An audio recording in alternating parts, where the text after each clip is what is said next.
Հակակոռուպցիոն դատարանում շարունակվեց պետ նախկին նախագահ Գագիկ Խաչատրյանի գործով դատական հերթական նիստը։ Նիստին ներկա չէր ամբաստանյալ Գագիկ Խաչատրյանը առողջական վիճակով պայմանավորված։ Թե կողմերը, թե դատարանը գտան, որ կարող են նիստը առանց ամբաստանյալի շարունակել։ Մինչ դատարանը կփորձեր ներկայացնել Գագիկ Խաչատրյանի առողջական վիճակի մասին ստացված փորձաքննության եզրակացությունը, դատախազը դատավոր Գիվի Հովհաննիսյանին բացառքայնելու միջնորդություն ներկայացրեց։ Պատճառը դատավորի կողմից պաշտպանական կողմի միջնորդությունը առանց բժշկական եզրակացությանը սպասելու բավարարելն էր։ Իմ կողմից միջնորդություն ներկայացվեց Գագիկ Խաչատրյանի կողմից դատական նիստերին չներկայանալու, պատճառները բարձելու, նրան դատավոր շնելու աշճանը բարձելու, ինչպես նաև դատական նիստերին նրա մասնակցելու հնարավորությունը բարձելու վերաբերյալ, ինչպես բացի այդ նաև բժշկական օգնությունը Հայաստանի Հանրապետությունում կազմակերպելու հնարավորությունը բարձելու վերաբերյալ, հանձնաժողովային դատաբժշկական փորձաքննություն նշանակելու վերաբերյալ, որը դատարանի կողմից հոկտեմբերի 21-ին փաստացի վավարվեց եւ նշանակվեց փորձաքննություն, այսինքն դատարանի գործողությունները փաստացի նաև հենց մի միջնորդության բավարարումը ուղղված էր նրան, որպեսզի հասկանանք արդյոք Գագիկ Խաչատրյանի մոտ ինչ հիվանդություններ են արկա, արդյոք այդ հիվանդությունները Հայաստանի Հանրապետությունում բուժման ենթակա են թե ոչ, եւ նոր արդեն հնարավոր կլիներ անդրադառնալ պաշտպան Երեմ Սարգսյանի միջնորդությանը։ Փաստացի ձեր կողմից այդ միջնորդությունը հետաձգվելուց 7 ամիս անց, 7 ամիսից էլ ավել անց, 2025 թվականի ապրիլ ամսին, ապրիլի 4-ին, դատարանը նոր կրկին քննության առնելով նշված միջնորդությունը, չսպասելով իր իսկ կողմից նշված միջնորդության համար քննության համար կարևորություն ներկայացնող նշանակված փորձաքննության եզրակացության ստանալու,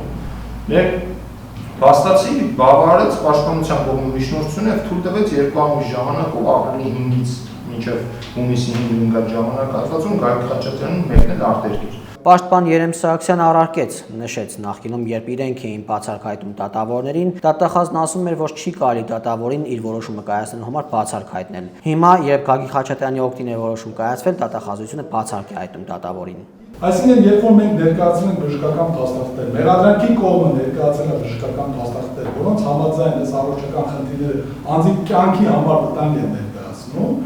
ուրեմն իրենք գտնում են, որ չպետք է թույլ տան, որ մեկնի, դատարանը երբ որ անձի առողջությունն ու կյանքը առաջնահերթ է դիտարկում եւ պարտավոր է դիտարկի, ուրիշ ճանապարհ չունի դատարանը, այս դեպքում դատարանը բարձրում որ կանխատեսել է։ Անձի կյանքի եւ առողջության հետ կապված հարցերը,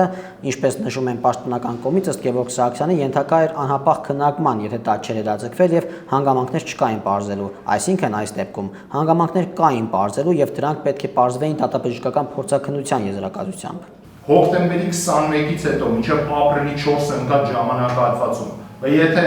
այդպես անհետաձգելի միջնորդություն էր, որը պետք է քննարկվեր, բայց դատարանը ինչի 5 ամիս այդ միջնորդությունը չէր քննարկում։ Եվ որովհետև այդ միջնորդությունը հետաձգված էր։ Հետո, այսինքն արդեն թույլ տալով օրենքի կոպիտ խախտում եւ դրսեւորելով կանխակալ վերաբերմունք դատարանը հետաձգված, փաստացի հետաձգված միջնորդությունը առանց սպասելու այդ հետաձգման հիմքերի վերանալու, փաստացի կրկին քննարկեց եւ բավարարեց պաշտպանի միջնորդությունը։ Որևէ մեկը կարող է նշել մեկ փաստարկ, թե 5 ամսվա ընթացքում ինչի չէր քննարկվում այս միջնորդությունը։ Երկու անգամ լրագրողը չի ներկայացել դատական նիստին։ Մեկ անգամ դատական նիստի քարտուղարի հետ կապված, որ իրադարձություն է տեղի ունեցել օբյեկտիվ եւ ցավալի, որ հետ կապված դատական նիստի տեղի չունեցավ, մեկ անգամ էլ ես դատական նիստի չեմ ներկայացել։ Այսինքն դատական նիստը տեղի չի ունեցել։ Վստահ եմ լրագրողը գիտի չէ դրա մասին։ Հիմա երբ որ սենց ասում է, օրինակ ինչ ակնկալում, որ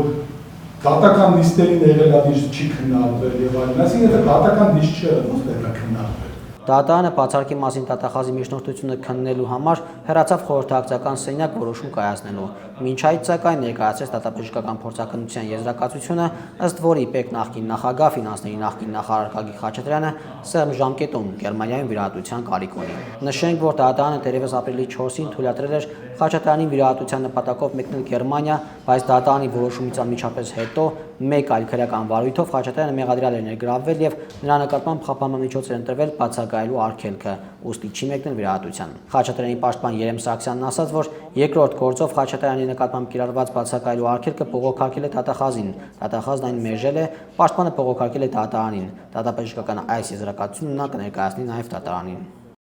Չմոռանաք հավանել տեսանյութը եւ բաժանորդագրվել Civic AM-ի YouTube-յան էջին։